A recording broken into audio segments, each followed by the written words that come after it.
Olá pessoal, aqui é o Gabriel em mais uma videoaula e hoje eu vou estar ensinando a como baixar vídeos do YouTube usando um programinha chamado Downloader. Primeira coisa, você pode ir no baixo aqui, eu vou estar disponibilizando o link aí, www.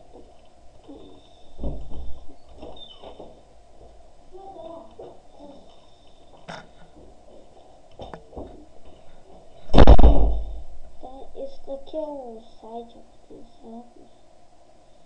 você daí. Espera, deixa aí.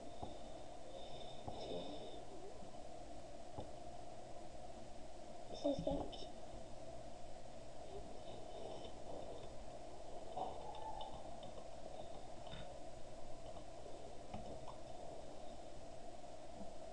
Alguma coisa.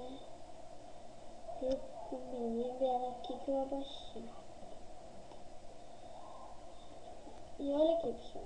Eu achei aqui, ó. Esse aqui, ó. Esse aqui é o programa, tá?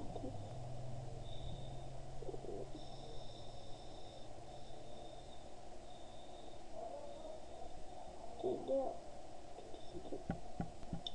Aí o que você faz? Você clica em baixar abaixo. Depois que você baixar, ele vai criar um ícone aqui, ó. Sua área de trabalho. Aí o que você faz? Você vai lá no YouTube. Sempre. Vamos ver aqui.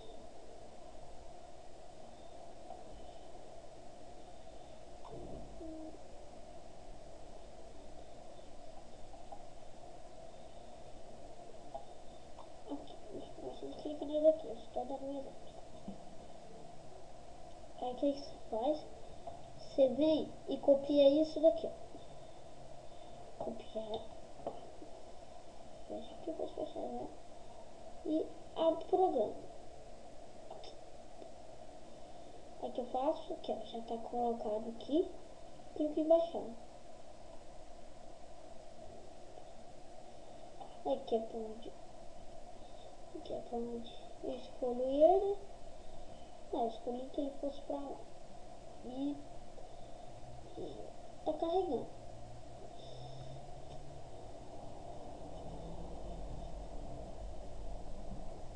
E tá pronto, pessoal. Se vocês quiserem. O vídeo tá aqui, tá? E é isso daí, pessoal.